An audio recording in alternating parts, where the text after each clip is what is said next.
O Expressão de hoje recebe um homem que era verde que, ao compartilhar a sua visão sobre a vida, ajuda as pessoas a amadurecerem, seja num filme ou no livro. No programa de hoje, conversamos com o roteirista e escritor Lalico Ataguazes.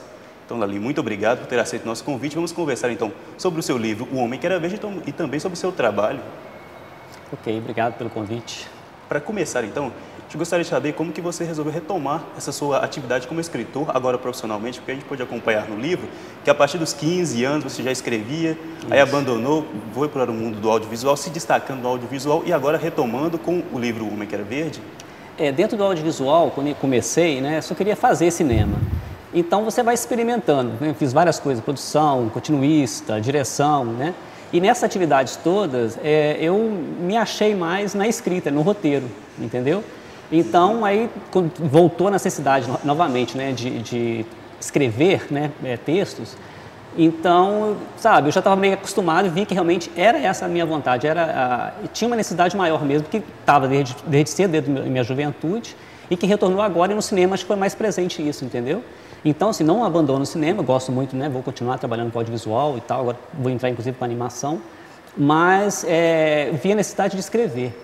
Comecei então, eu criei até um blog na época para ver a receptividade das pessoas, né? Então, deu certo, boa receptividade, coloquei na lei de incentivo, consegui aprovação e o livro está aí. Então, em relação a esses assuntos que você trata, na apresentação do livro até fala, né, que você escolhe os assuntos ou os assuntos que te escolhem. Como que você trabalha essa seleção desses assuntos, desses temas que acabam sendo muito parecidos nessa questão da inclusão social? Como que você trabalha essa ideia dos seus textos? Pois é, como já tinha, igual eu te falei, desde cedo que eu comecei a escrever, algumas coisas, o que eu escrevo geralmente são coisas que me acontecem ou então que me incomodam, né? Ou coisas que eu ouço por aí. Então, pelo tempo que tem, desde os meus 20 e poucos anos, hoje tenho 47, eu já tinha muita coisa a ser falada, muitas coisas que eu estava anotando na cabeça ou então na própria, tinha uma cadernetinha, sempre anotava alguma coisa assim, em tópicos, né? Então, quando voltou agora essa vontade de escrever, eu já tinha muita coisa anotada, foi só pegar, relembrar e começar a escrever, né? E algumas coisas também que acontecem no dia a dia, como tem crônicas dentro do ônibus, não só comigo, mas com outros amigos, outros colegas, ou coisas que você ouve realmente, ou notícia de jornal que você, né, vê aquilo, um mote legal para, né, para contar uma história. Acontece de tudo, entendeu? Por exemplo, tem um dos contos, só para ter uma noção, né, um dos contos chama Ilha Viva, que é da relação entre pai e filho, né? Eu tive a ideia no ponto de ônibus, esperando o ônibus, eu sem querer estava perto de uma árvore comprida, sabe, fina e tal. Nossa, você criou uma fazenda e essa fazenda... Exatamente. Que árvore triste, entendeu? E tal, aí eu falei, nossa, que coisa mais infantil eu ter falado isso, não sei o que, sabe? E daí, por causa de uma árvore que eu vi no ponto de um ônibus, que eu achei ela triste, né? Não tinha galho para você brincar, como quando você é pequeno, você vai para lá e para cá brincando de galho em galho, né? Então, aí surgiu toda a história da Ilha Viva. Você criou uma árvore que acabou sendo um símbolo, né, da união entre pai e filho. Exatamente. Bacana. Apesar de ser esses temas meio densos, né, essa questão de relação pai e filho, essa questão familiar, seus contos também caracterizam-se muito pelo fantasioso, caráter muito fantasioso. Isso é uma forma de se aproximar também das crianças, de colocar essas discussões para as crianças? Eu acho que sim. Na verdade, eu misturo muito, né? Tem coisas assim meio mágicas, até meio poéticas, por exemplo, a própria esquete que a gente fez durante o lançamento, né, que é uma encenação teatral, né, dentro de uma das crônicas, que é o Pequeno Espantalho. Ele tem muita coisa de pueril, de infantil, né, que é uma viagem da minha cabeça, na verdade, é uma coisa mágica mesmo, que foi um encontro, né, uma visita que eu tive, né, quem dera eu, né, se fosse verdade, do Pequeno Príncipe. Então é um pequeno diálogo ali entre mim e o Pequeno Príncipe quando eu estava plantando girassóis, né. Isso, na verdade, aconteceu de fato, né, eu tive essa experiência de girassol com semente, tudo que eu conto na crônica realmente aconteceu assim, né? O Pequeno Príncipe, infelizmente, não, né? Mas eu acho que sim, e são coisas também de lembranças da infância. Tem um dos contos também que chama A Lei da Compensação, que foi a minha primeira experiência, a minha primeira sensação da perda, entendeu? Assim, quando morre, né, um bichinho, né, e tal, no caso foi uma formiga e tal. Então são coisas de impressões realmente que ficaram, né, guardadas comigo e que agora está aflorando, né? E que tem a ver mesmo com a minha parte, né, da infância, né? Ou então agora coisas que eu vejo que eu acho que é importante falar, né, para as crianças, porque algumas coisas realmente são, né, tem a ver com crianças, né? Às vezes não são infantis, mas tem a criança como elemento, né, principal ali, né? Não são textos para criança, né? Então eu acho que é isso tudo, acho que é um pouco de tudo, sabe? Tem muitos textos, por exemplo, que eu misturo um pouco da realidade, né, com ficção. Vários eu faço isso, inclusive o próprio O Homem que Era Verde, né? O próprio Daladier, que é o personagem principal, ele infelizmente é uma ficção, né? O resto da história toda é uma realidade, né? A parte que eu morei em Cataguás, vim para cá, minha relação com o Coruja e tal. Mas o personagem em si, infelizmente, ele, né, é uma ficção. Sinceramente, quando eu li, eu achei que a história era verdadeira. Eu queria conhecer esse Daladier que sai de Porto Alegre, Andarilho, vai para os Estados Unidos e fica rico. Esse então é o significado, isso que levou ao nome do livro, né? Esse conto? Isso, porque o Daladier, ele fica 15 anos na estrada, né? Ele tem algum problema lá em Porto Alegre, a gente nunca fica sabendo qual é o problema, ele só tipo assim, né? Deixei tudo para trás e estou indo para frente, né? Estou em direção ao norte, né? E com essa caminhada, com essa trajetória dele, ele conhece várias pessoas, ele para em algum lugar só para alimentar e tal. E com isso ele vai conhecendo várias pessoas diferentes, são histórias diferentes, tenta resolver alguma coisa ali ou não, e vai mudando um pouco. E essa toda experiência que ele vai até nos Estados Unidos, né, depois ele retorna, mexe muito com ele e modifica, né, enquanto pessoa, a ponto de trabalhar aquele problema que ele tinha anteriormente. Então, como são várias histórias diferentes uma das outras, eu acho que teve a ver, por isso que eu peguei esse nome do livro, para o livro, né? Porque é um livro de contos e crônicas, são várias histórias independentes uma da outra, né? Que é mais ou menos o que acontece com o Daladier no conto. E também verde, como é minha incursão na literatura, meu primeiro livro, meu primeiro trabalho, eu me considero, né, um escritor ainda verde. O segundo já está até pronto, já escrito, mas, né, a minha incursão, né? Esse livro é o primeiro, então caminho, né? Estou começando meus primeiros passos dentro da literatura, então ainda sou verde. Isso, além dessa construção literária, também o seu livro se destaca por ter uma versão em audiolivro. Como que você pensou essa criação, esse livro também nessa versão áudio? Foi uma necessidade dentro da área audiovisual, dos meus trabalhos em audiovisual. No meu último trabalho, que foi o Voo da Cegonha, que é o menino surdo, que é o protagonista, eu percebia, por causa desse filme, por causa, né, do que aconteceu durante a produção, né, conversando com uma professora surda, que eu comecei a perceber que todos os meus trabalhos anteriores, todos, sem exceção, tinha alguma coisa, sabe, os personagens principais ou o tema era relacionado às pessoas que vivem à margem da sociedade, que eu chamo de os especiais. Foram os assuntos que te escolheram, né? Não foram vocês. No caso aí foram os assuntos que me escolheram, exatamente isso. Então, meu primeiro trabalho, inclusive, foi dentro da UniBH que eu estudei aqui, né? Em 99, foi um curta-metragem dentro da disciplina cinema, da Rita, a professora Rita, que chama Tá Doido Doido, né? Foi o meu trabalho audiovisual, que era sobre loucura, e não foi nem eu, foi ela que determinou que o tema seria loucura para todas as pessoas. Depois teve um paraplégico, tem uma série de TV que as protagonistas são 5 mulheres na terceira idade, né? São senhoras, negros, mulheres, um Voo da Cegonha, que é um surdo, né? O próximo trabalho agora, que é um livro, né, que já está pronto, que é um primeiro romance, a homossexualidade é um dos temas principais, né, do livro. Então, quando eu fui fazer esse livro, né, eu falei assim, pô, né, pensando nisso tudo, eu falei assim, nossa, e os cegos? Né? Já que eu estou nessa de inclusão sem querer, agora vamos parar e pensar, né? Aí eu percebi que não tinha, né? Aí eu falei assim, então, dessa vez foi uma coisa pensada, né? Coloquei o projeto na lei de incentivo, ele foi aprovado pela lei de incentivo da prefeitura aqui de Belo Horizonte, né? E então foi aprovado, consegui fazer, e quando eu fui fazer o projeto, quando eu inscrevi o projeto, o audiolivro era separado, era só realmente para o cego, foram doados, já foram inclusive, foi uma receptividade muito legal inclusive, foram 50, iam ser só 50 CDs em estojo próprio, sabe, com etiqueta em braille, né, doado para instituições de cego do Brasil inteiro, foram 50, né. Mas aí depois de pronto, né, um colega meu conversando comigo, disse, você já está com a mídia pronta, quem sabe você copiando, não deve ser muito caro e tal. Eu tinha condição de fazer isso dentro do projeto, tinha uma verba para poder fazer remanejamento, então a prefeitura autorizou. Então agora todo livro, né, tem também um audiolivro junto, então a pessoa pode optar. E é legal isso, né, porque está muito na moda isso, né, todo mundo, inclusive universitários, né, você está dentro do ônibus e tal, tem aqueles programinhas que você, né, converte, né, o texto em áudio. Isso. Então, o áudio, assim, audiolivro, o áudio, qualquer tipo de áudio, é muito moderno. Então, acho que... E cabe literatura também nesse mundo, né, moderno aí, nesse áudio. Então, eu acho legal, porque as pessoas podem optar. Acho que a maioria prefere realmente ler, né, mas os novos leitores, né, tem muita gente gostando de audiolivro, né. E eu acho que isso é um diferencial do livro, porque você não vê. Quando eu fui fazer, realmente, já estava no final do processo desse projeto, eu busquei as livrarias aqui de Belo Horizonte para poder ver como é que eu faria, como é que eu encaixaria esse audiolivro. Não existe Ou você acha audiolivro em estojo só, direitinho, sabe, separadamente, ou livro. Você acha que é a questão do custo que atrapalha isso? Eu acho que sim, porque são duas mídias completamente diferentes, processos completamente diferentes, né? Eu fui até assim, muito corajoso, eu fiquei pensando, nossa, será que se eu pensasse em tudo que aconteceu eu faria novamente? Porque é o primeiro livro, nunca tinha mexido com livro, né? Editora, audiolivro, estúdio, locutor, uma outra área. E depois ainda resolvo fazer sketch, que é teatro, que é a minha incursão no teatro também, da Crônica O Pequeno Espantalho, que era bem teatral, né? Então foram três coisas juntas, realmente foi assim, deu um trabalho danado, sabe? Foi bem trabalhoso a coisa, mas acho que no final valeu a pena, eu fiquei muito satisfeito com o resultado.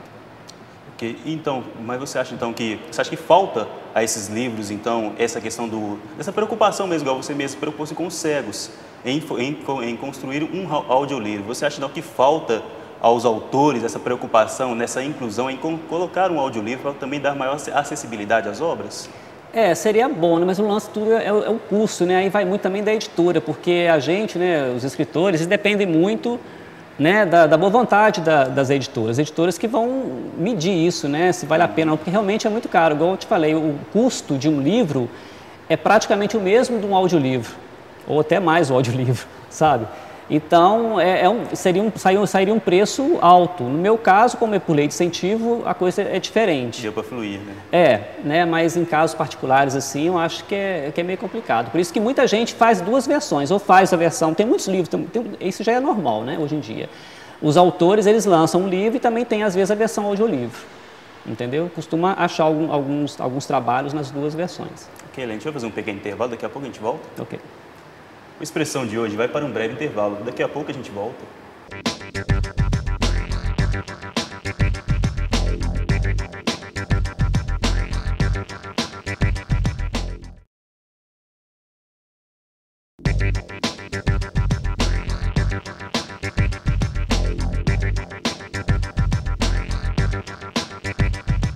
O Expressão de hoje está de volta. Estamos conversando com o escritor e roteirista Lali Cataguases sobre o seu livro O Homem que Era Verde e também sobre o trabalho profissional dele. Então, Lali, continuando a nossa conversa, você terminou falando sobre essa relação do livro e do audiolivro, essa preocupação com a inclusão. Como que é o retorno do seu trabalho com essa preocupação que você tem? Bom, em parte financeira, você estava comentando sobre, né, o retorno financeiro. A maioria dos escritores no Brasil, parte financeira, retorno financeiro você não tem muito, né? O próprio Luiz Rufato, né, que fez a quarta capa do livro, o texto da quarta capa desse livro, ele é um dos poucos escritores no Brasil, você pode contar na mão, né, que consegue viver da literatura. Então a maioria não consegue. E mesmo ele, que hoje em dia vive da literatura, ele fala que não é na venda dos livros, entendeu? São nas viagens que ele faz, ele é chamado, né, para participar de eventos e tal, seminários e tal, né? Então, o maior retorno que a gente tem, pelo menos eu estou tendo, a minha primeira experiência, é justamente isso, sabe? É o retorno, é o pessoal mesmo, né? A satisfação disso, né? Então, um exemplo que eu posso dar, do audiolivro principalmente, uma das instituições de cego que recebeu esse audiolivro, que foi a ADEVIR, que é a Associação dos Deficientes Visuais da região de Ribeirão Preto, a pessoa de lá, representante de lá, né, mandou e-mail falando, depois que recebeu o material, que tinha já ouvido, né, alguns textos, tinha gostado, ia participar e usar esse material, o audiolivro, nas oficinas de literatura da própria instituição, né? Isso foi bem interessante, eu fiquei assim, super emocionado com isso, né? É realmente esse retorno que a gente precisa como artista, qualquer artista, né? E um outro retorno que eu tive também dos textos foi antes de fazer o livro realmente, quando eu comecei a escrever em 2008, quando eu retornei à escrita, né? Uhum. Eu criei um blog através de uma sugestão de uma amiga minha, a Pilar Fazito, que é também escritora, e eu preocupado, querendo começar a escrever, mas será que eu ia dar conta de escrever? Eu estava assim, não, Lali, faz o seguinte, já que você está achando se vai ou não vai, começa, abre um blog, que você vai meio que sentir a necessidade de escrever. E foi realmente fato. E comecei e divulgava, né, mandava os textos para algumas pessoas através de e-mail. Uma das pessoas, que é uma amiga minha, ela trabalha com deficiente mental. Então ela estava também usando, né, alguns textos que era uma vez por quinzena, né, que eu postava, né, e ela me mandou, né, um retorno, um deles que eu fiz, né, ela falou assim, olha, vou usar esse texto, pedindo autorização para usar o texto nas oficinas dela lá também. Eu não sei que tipo de oficina exatamente que é, são, né, problemas mentais, né, e eu fiquei super satisfeito, não, pode usar todos que você quiser. À vontade, né? À vontade. Então é isso que a gente sente, entendeu? É esse o maior prazer, a satisfação nossa é essa. Teve também a instituição lá de Juiz de Fora, falando que, agradecendo, né, pela doação e falando que realmente atitudes desse tipo assim, que fazem com que eles continuem o caminho, porque a inclusão, né, é uma coisa muito difícil, a parte dessa, é coisa de política pública, né, que tem que ser tratada melhor, né? Já avançou bastante, né, mas, sabe, precisa de mais adesão, né? Então, quando alguém faz, igual eu cheguei a fazer esse tipo de ato, né, mas só foi a coisa tão, eu acho que é necessário realmente, né? Eu acho que todo mundo devia fazer isso, na verdade, né? E é legal isso, então quando você tem esse retorno, dá realmente combustível para a gente continuar. Porque a ideia realmente é você escrever, porque depois que você faz um projeto, você faz termina um produto, que seja audiovisual, literatura, qualquer que seja, ele já tem vida própria, não é mais seu, entendeu? Então, é aí que está. Então, assim, o legal é os retornos que vão ter depois. Tem vários tipos, né? Cada hora chega, mesmo daqui a 10 anos pode ter um retorno desse livro de hoje. Entendeu? E é legal isso, as pessoas realmente sentirem, sabe, a motivação, tocou, porque a minha intenção é essa, não é escrever por escrever, eu só vou escrever quando tá, sabe, a necessidade está vindo de fato, né? E eu realmente só faço isso, por exemplo, tem um texto, um dos textos que eu escrevi, que está na memória, igual eu comentei com você anteriormente, que foi uma notícia que eu vi, uma matéria que eu vi na televisão, isso foi em 2001, me parece, não, 2000, esqueci, no princípio do século, né? Que foi um ato altruísta de um cara lá de Nova York, né, ele estava na estação de metrô, e tinha todo mundo lá, ele com as 2 filhas e tal, e de repente tinha um cara do lado dele que simplesmente teve uma convulsão, passou mal, começou aquela convulsão toda, caiu no trilho. Nossa. E o trem estava vindo. O cara, assim, ele estava com as 2 filhas, ele não pensou em nada, estava lotado de gente, ele não pensou, foi fração de segundo, porque se ele pensasse muito, ele não faria, o cara morreria, né? Ele simplesmente se jogou em cima do cara, que o cara caiu no meio dos trilhos, né? E abraçou o cara e abaixou e disse, seja o que Deus quiser. E por sorte o trem parou e tal. Quer dizer, é um ato, o cara foi considerado herói, e isso me tocou de uma forma tão significativa no dia, eu chorei vendo essa matéria, eu sou muito sensível para essas coisas, né? E eu falei, pô, é legal porque, tipo aquela coisa, sabe, a gente vê tanta coisa ruim o tempo todo, televisão principalmente, jornal, né, gente passando a perna no outro, matando, pai matando filho, essa confusão toda. Você fica pensando, pô, gente, para onde que a gente está indo? Para onde que o ser humano está indo? Então, isso é importante, isso eu acho legal de ser falado, isso tem que ser colocado, sabe? Aí eu passei isso pro meu texto. Inclusive, foi uma coisa de ficção junto com a realidade. Foi esse fato, junto com um fato que é uma ficção, que é sobre pássaros, sobre Guff, que é... Bom, não vou nem entrar aqui em detalhe, que é uma fantasia, para poder falar disso. Entendeu? Então eu espero que as coisas que eu escreva, pelo menos toquem um pouco. Não estou querendo mudar o mundo, nem levantar bandeira, entendeu? Não sou, né, o gostosão, nem nada disso não. Mas eu só quero escrever coisas que são interessantes, que toquem as pessoas. Eu não quero escrever por escrever, entendeu? Eu só vou sentar para poder escrever se estiver me tocando e tem que sair. É aquilo que eu estou querendo dizer, sabe? E faço vários tratamentos nos textos, 8, 9, 10, nunca, sabe? Enquanto não tiver do jeito que eu acho que deve ficar, pode não estar bom ainda para as pessoas, para mim está bom, sabe? Então, legal, aí eu publico e tal, sabe?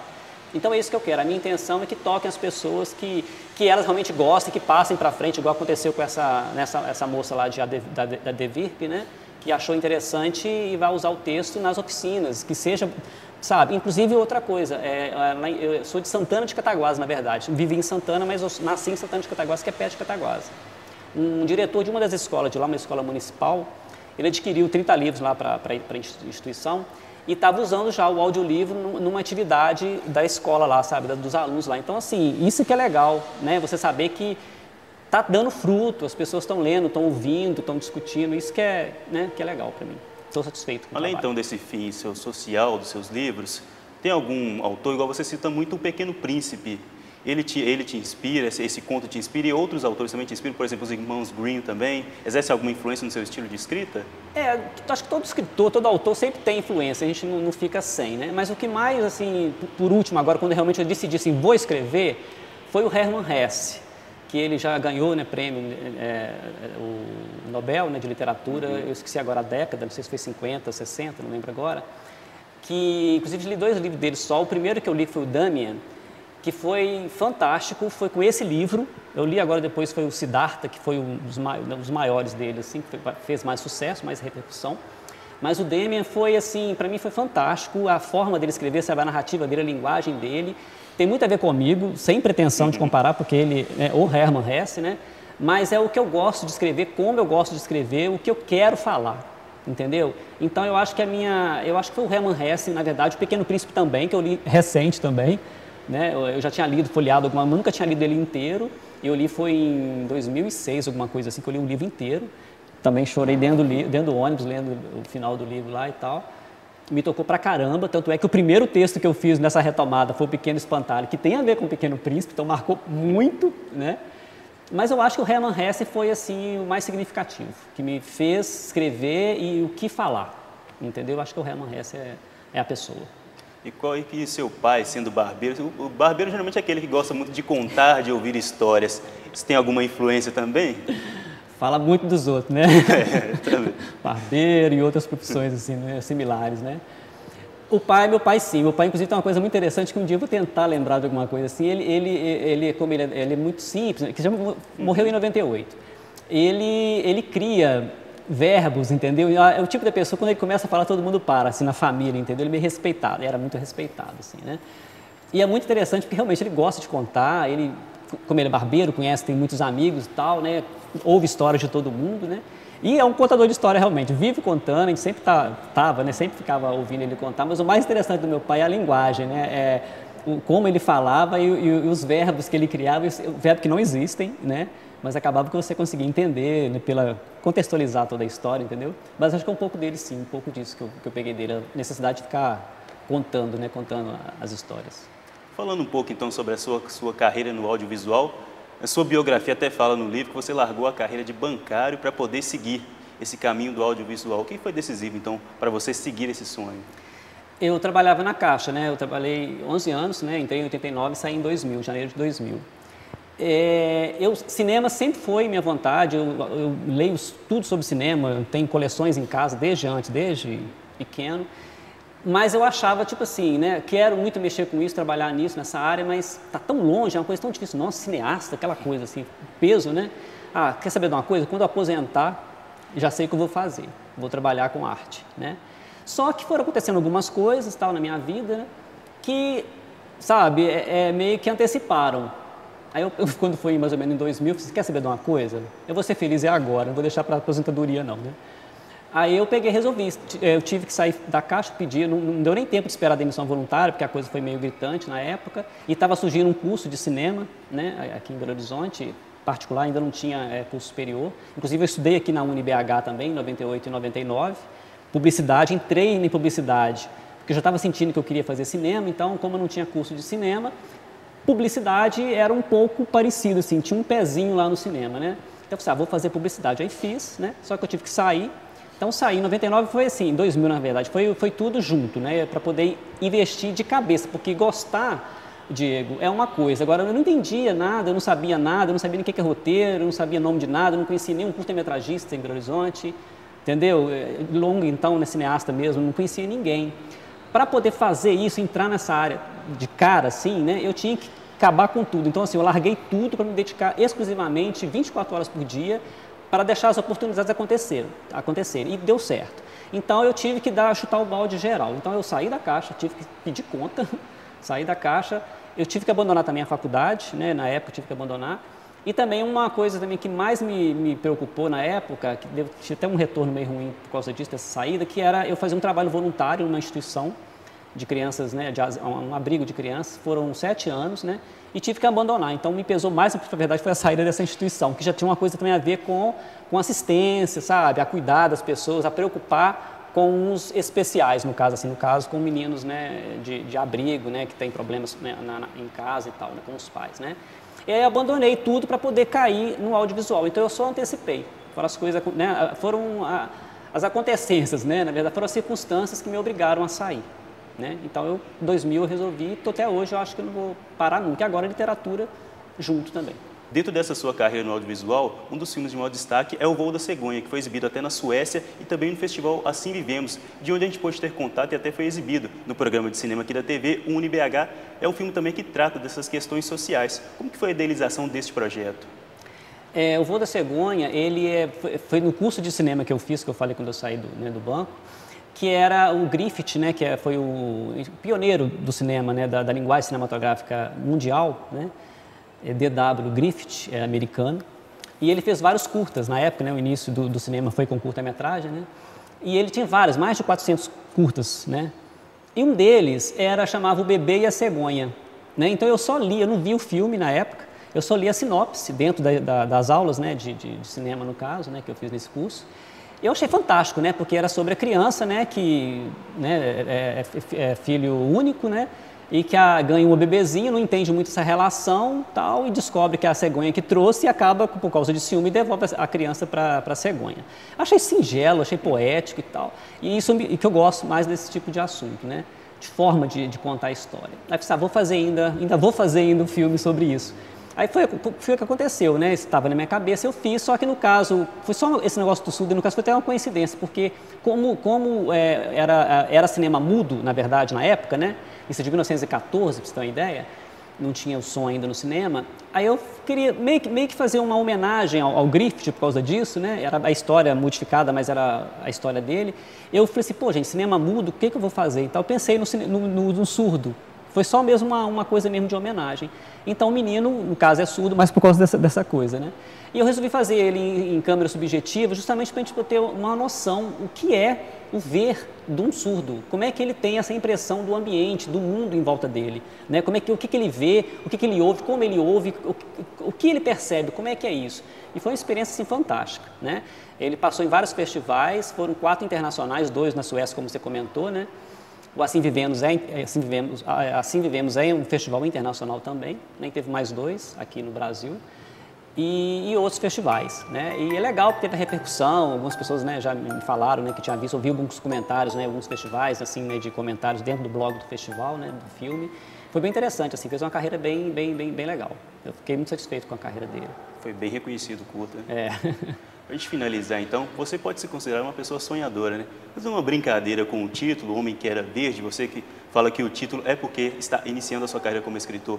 Você acha, então, que as pessoas atualmente, como é o amadurecimento dessas pessoas? As pessoas, à medida que elas vão crescendo, elas vão aprendendo, vão amadurecendo, ou gente grande gosta mesmo de complicar as coisas, como diz no livro?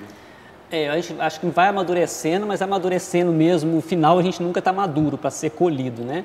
O ser humano está sempre aprendendo, sempre, pode ser de 70, 80, 90 anos, acho que isso, né, não vai mudar nunca, né? E isso que é legal, acho que isso que dá prazer na vida, né? Sabe, acho que até os próprios gurus, né, estão sempre aprendendo alguma coisa, né? Porque a vida é isso, sabe? E a gente não pode perder nunca a esperança de nada, sabe? Sempre aquela sementinha da esperança na reta, né, assim, lá tô correndo atrás daquilo, o sonho, né? Então o sonho a gente nunca pode abandonar, por isso que criança, é muito legal você trabalhar com criança, com temas da criança, a criança é muito sonhadora, tá pensando sempre, sabe, esquece do real, né, tem uma outra visão, sabe, um outro sentimento, uma outra impressão, né, isso é que é legal, sabe, assim, eu quando estou escrevendo alguma coisa que tem relação com a criança, os textos, sabe, assim, a forma de escrever sai mais tranquilamente, mais espontaneamente, sabe. É bem legal, eu acho que isso é do ser humano, eu acho que o ser humano está sempre aprendendo e nunca vai aprender 100%, sabe? Acho que isso que é o prazer da vida. Então, a gente agradece a você então por essa conversa, deseja mais sucesso agora no audiovisual e agora também como escritor. Obrigado. O Expressão de hoje fica por aqui. Se você quiser fazer críticas ou sugerir temas, é só ligar no 3207-2919. Temos um e-mail também, o expressão@unibh.br. Você também pode seguir a nossa programação pelo Twitter, @expressãotvuni. Até o nosso próximo programa.